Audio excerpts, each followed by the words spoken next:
flickering light. Country music spotlight shine bright, showcasing tales of legends old, with heart and stories yet to be told. Hi folks, this is David. Outlaw country wasn't just a genre, it was a revolt. It was scruffy beards, worn-out boots, and hearts too wild for the Nashville machine. These weren't just records, they were declarations of freedom. So let's count down the top 5 outlaw country albums of all time, ranked by both sales and impact. And we'll start with number 5. Number 5, Willie and Family, 1978. By 1978, Willie Nelson wasn't just performing, he was commanding. This live double album captured the electricity of his Outlaw road show, featuring hits like Whiskey River, Bloody Mary Morning, and Blue Eyes, Crying in the Rain. It wasn't polished, it was alive. The crowd's roar, the guitar licks, the band's chemistry, it all told the story of a movement that was now unstoppable. The album went multi-platinum, proving that outlaw country belonged on the big stage. Number 4, Rides Again, 1977, David Allan Coe. David Allan Coe wasn't just riding with the Outlaws, he was carving his own path. Released in 1977, Rides Again featured the legendary track Willie, Waylon, and Me, a bold anthem that put Coe shoulder to shoulder with the movement's giants. He wasn't looking for mainstream approval.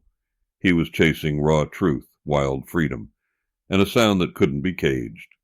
The album mixed hard-edged country with gritty storytelling, further cementing Coe as one of the genre's most provocative voices.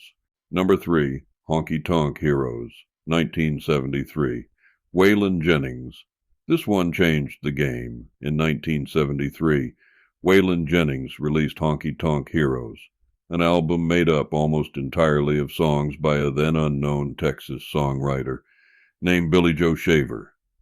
It was gritty, groovy, and different. Exactly what Waylon had been fighting for.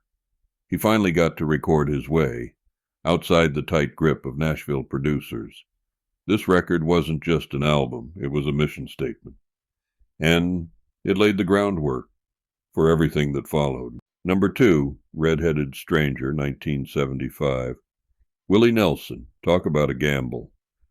In 1975, Willie walked into his living room with a sparse band, a handful of haunting songs, and an idea for a concept album about a preacher who kills his wife and her lover.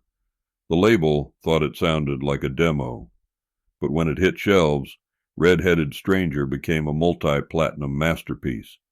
It proved that country could be cinematic, poetic, and deeply personal, all without a string section or studio gloss.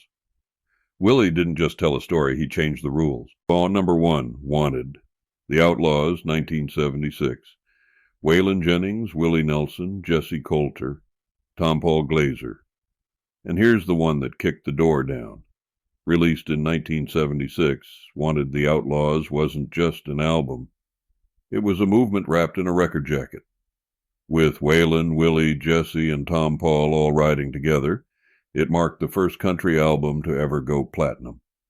That sepia-toned Western-style cover made them look like bandits, and the music inside backed it up with heart, grit, and soul.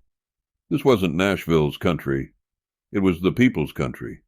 It changed how records were made, how artists were treated, and how country music sounded. It's still the gold standard for outlaw country. Outlaw country wasn't about breaking rules just to be wild. It was about being true to your roots, your songs, and yourself. These albums weren't polished to perfection. They were carved out of truth, pain, freedom, and Texas dust, and they still ride on through jukeboxes, turntables, and midnight drives. Because outlaws, they never really leave. They just keep riding.